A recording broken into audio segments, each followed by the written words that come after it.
Hi everybody, it's me, Megan, from our Foothills branch location in the Glendale Public Library, and this week's Take and Make is stage magic. So I have 3 tricks prepared for you using the basics of stage magic, cups, coins, and cards. So we're going to learn 1 trick of each, but that's just the starting point. You can use these bits and pieces to do some really astonishing things.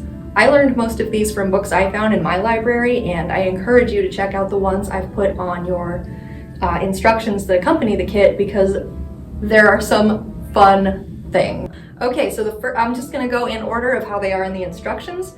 First, I'll perform them as they would look to an audience, and then I'll show you how they're done. With me today is my lovely assistant, Miss Erin, also from Foothills. Hi! And so, let's see. For the first one, I'm going to show you the amazingness that is the cups and balls. You have the balls and little cups in your bag. So, are you ready to see the amazing jumping cotton balls? I am so ready to be shocked and amazed. Oh goodness, you are in luck. Yay! Okay, so I'm going to set a cup down, and then I want you to pick a ball to penetrate it. Are you ready for this responsibility? Yes. All right, so cup, cup, cup. Pick a ball, any ball. That one. This one. We're gonna put it through the cup.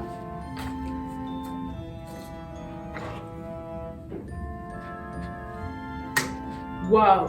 Ta-da! I'm impressed. All right, okay, so I've put a cup over the one that Erin had the ball penetrate through. We still have 2 cotton balls left. Erin, pick another ball. That one. So I'm gonna place it on top and it will penetrate the cup, but you gotta do it in that magic order.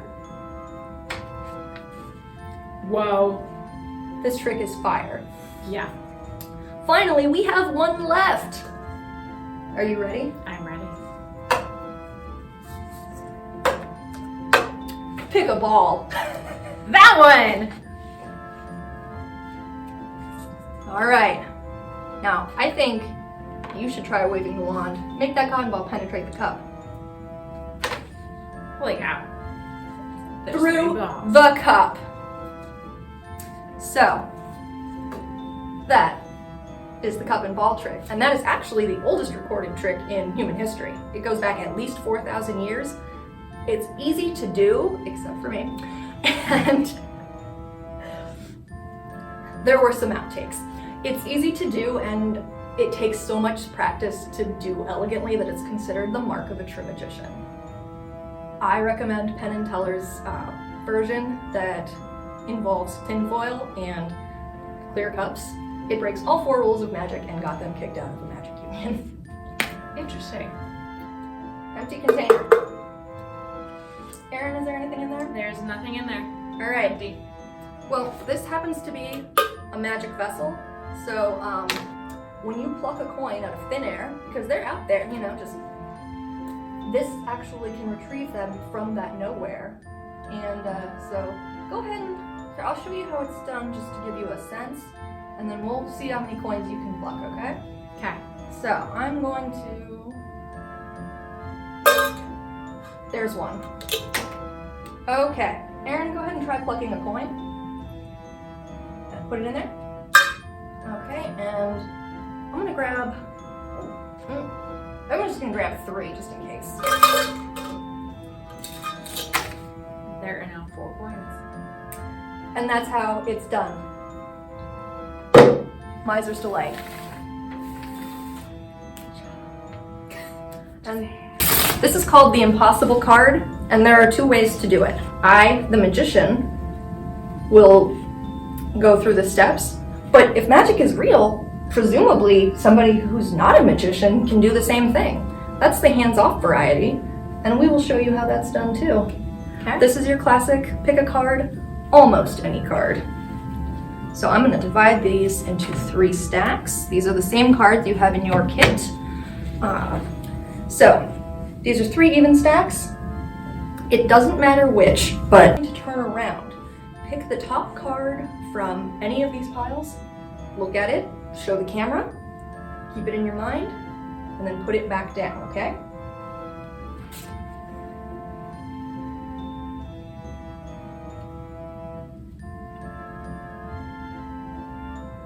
Let me know when you've committed it to memory and it's replaced. It is good. All right. Without, giving me any information about what the card is, can you tell me which of the piles it came from? Okay, so what I'm gonna do is I'm gonna turn the entire deck face up. So the top card is now the bottom card, and I'm gonna put it on top of this face down pile, and then set this face down pile up on top. And I'm gonna give them a shuffle. Got my upside down, right side up little card sandwich here. Shuffle. And then I'm gonna square the deck, make it nice and even. That's called squaring. And then I'm gonna cut the deck. Now, I'm gonna fan them out. Having a paper surface like this helps. Okay.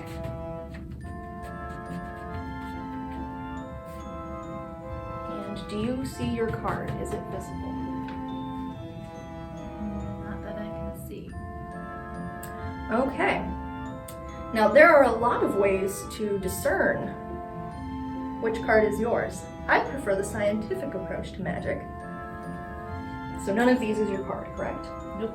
I'm going to take this one on the end, and in layman's terms, the card that has been handled most actually loses some of its waxy coating, so I can hear which card she picked based on the sonic properties of the waxy playing card. So I'm gonna just run my card. You hear that clicking noise? All right, now, lovely assistant. Oh, I think our Geiger counter might be nearing it. Okay. Based on the sonic principles of this card that was not handled, you can determine that the card that you handled was this one. Yeah, that would be it. This card is called the impossible card trick because it'll work whether or not she touches the cards, whether or not I touch the cards. I actually don't know how this trick works, and I love it. You can do it with a card deck fresh out of the pack. It helps to shuffle first, of course. We're gonna do the hands-off variety, whereby the lovely Miss Erin will be the magician, and the principle should remain the same. Now there are, of course, a lot of different ways to discover it. We'll try a different one. We'll see if our magical dowsing wand can point us in the right direction. But I'm gonna give them a little shuffle again.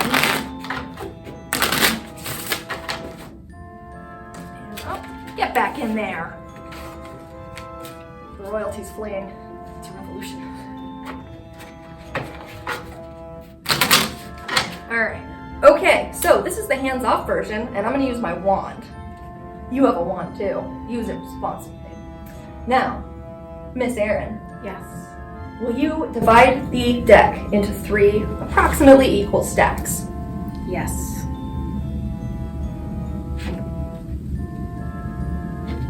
Those are nice even stacks. See, this is how you get a job as a magician's assistant. She is good. Okay. This time I'm actually going to step behind this here curtain while she makes her selection, so go ahead and shout when you're ready.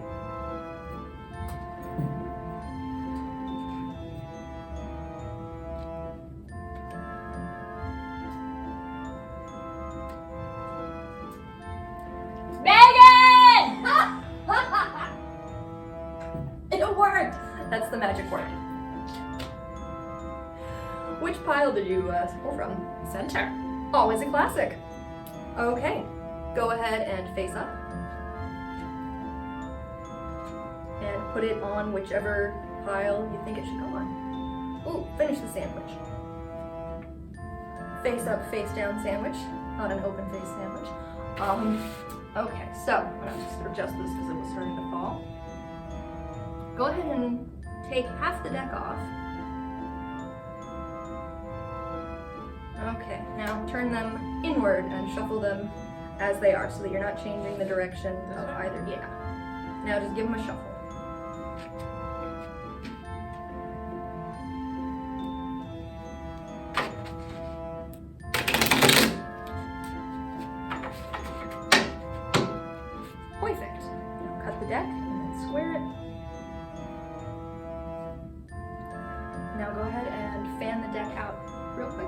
this is on the bottom. That becomes the bottom card. Flip the deck over. Now give him a fan. That was a fine fan. I'm a fan. Okay. Is your card visible? No. Alright, let's try this again.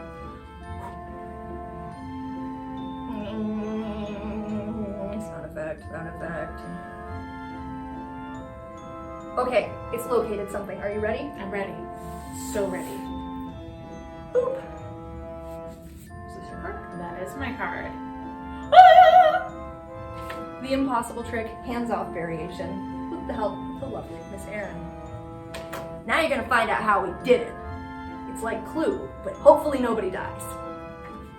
So, in order of how they were performed, we're gonna revert to our old friend, balls in the cups.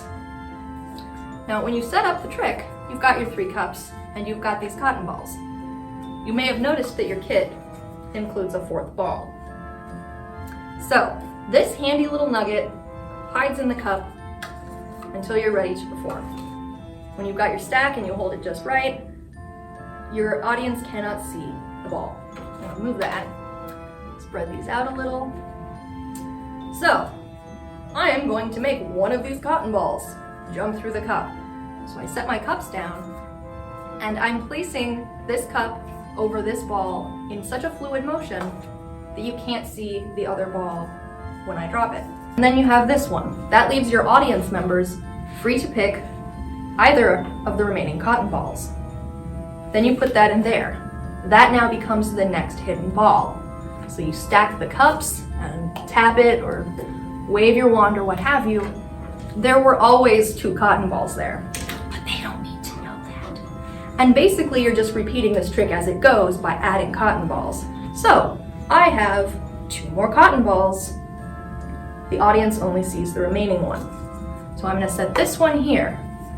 I'm gonna repeat the motion so that you can't see the ball as the cup is being set down, and I'm setting this aside. I'm taking the final cotton ball, setting it atop the cup. That now becomes the cup inside the ball inside the cup. It's hidden. Yay! You know the secret. And you know what? Let's just make a last one appear out of nowhere. This will probably give the trick away if you're not sly about it, but then you're just like, heck, we need one more. And you set your cups down, and then there's 4. Again, one of the oldest and one of the easiest. It can be done with such elegance that you will blow people's minds. Cups and ball. For Miser's Delight, in this one, we're going to use this translucent container so that you can see what I'm doing when my audience members or assistant are picking coins out of the air. So I've got my handful of coins. Basically, this trick is defined by how many coins you feel comfortable palming. That's what this maneuver is called. You're hiding them so that your audience cannot see them. But if I rotate my translucent vessel here, you can see that they're just under my fingers out of sight. I see them now. Yeah. Yeah. Now, Erin, would you be so kind as to pluck a coin out of thin air? All I'm doing is dropping the coins as my audience members throw stuff at me. You know what? I mean, hopefully not rotten tomatoes. In this case, air that is meant to be gold. But as you can see, I'll stand backwards like this. I'm just moving a finger and dropping the coins. Oh! Magic! Miser's Delight. Very simple. You have not been included. You can use just a mug or a cup from your house. For obvious reasons, maybe don't use a see-through one. And that's the only thing that we don't have in your kit because it's too darn big. But again, this is household magic. Be creative. Finally, the impossible card trick. Once again, no idea how it's done, but here are the steps. I know, right? This one might actually be magic.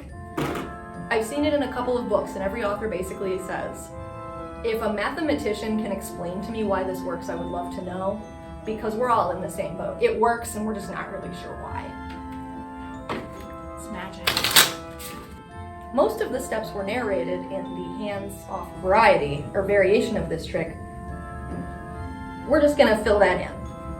Every time you or your volunteer makes 3 even-ish stacks of the deck, they make 3 even piles, and they select the top card. In this case, I'm gonna look at it because, verification. The Jack of Diamonds is the card. So then, making sure not to see it, you turn that entire stack over, face up, and I'm gonna put it on this face down pile. It doesn't really matter which. It doesn't even matter which card. This is one of the few card tricks that doesn't involve what's called a force. You have no idea what card your audience has chosen, and it really doesn't matter. The point is what you're looking for at the very end. Stay tuned. I put my face up stack on top of the face down stack, and I make the card sandwich. I square the deck because it's easier to handle.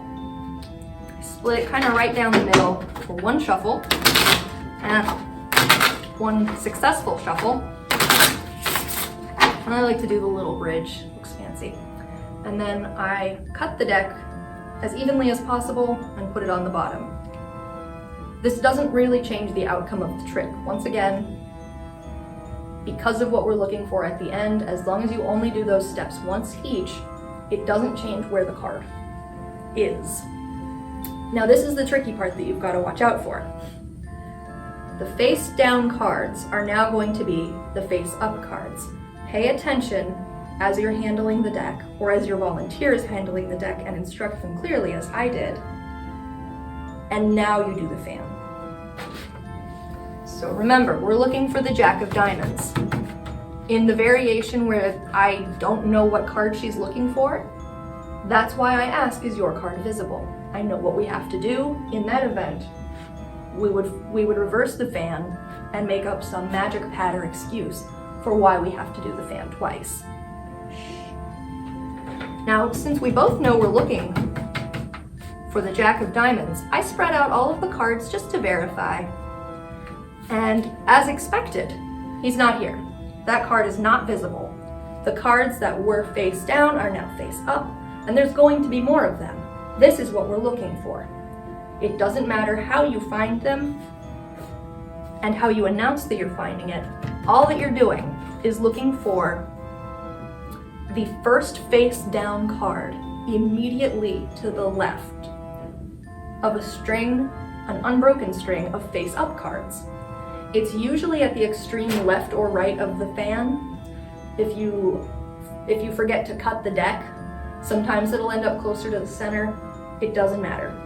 Look for the most cards that are unbroken and then pick the card to the left. I use the Geiger counter or the wand. In the cards, this would be my extreme right, this would be my extreme left, and I'm looking for a long unbroken string with the first face down card to the left of it. Now, my first unbroken string is over here, but there isn't a face down card. I pretend it's a circle and I loop back around to the other extreme, and oh, this is a face down card. And it's the Jack of Diamonds. Oh, there we go. That's all you're looking for. Once the fan is done, your trick is basically complete, and you just have to fill in for your audience how you're going to find it, obviously without telling them how you really found it. Okay, and would you like to see an example of, a magic trick that we haven't included but that you can learn? Miss Erin, would you like to see a bonus trick? Heck yeah. So we're gonna do a bonus magic trick with Miss Erin as our assistant, and we're gonna use the cards that we've already had just on the table. From the last trick, I've made sure to reverse the ones that were face up and down, so now they're all the same direction. And I'm just gonna go to my magic kit here. Okay, so let's see. And this is something that I found at Bookman's. It's a magnetic card kit. Yeah. Cool. All right. And the deal from the bottom, since, You should be leery of me handling cards at this point, and who knows what could be hiding at the top. I want you to think of a number between 1 and 15, say, and then tell me the number. 3. All right. 1, 2, and 3. Okay, so 3 cards. Got it? Got it. All right, I'm gonna look away and then I'm gonna show it to the camera. Okay. Y'all see that? That's your card? Okay. Dope. So, this is my favorite part. This might be my favorite trick ever. I love card tricks. Do you see your card? Yes. The joke is that all of them are there, so it's gotta be there. I was really hoping you would learn. I am now.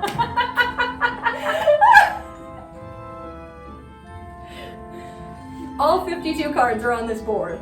That's why I love magnetic cardboard.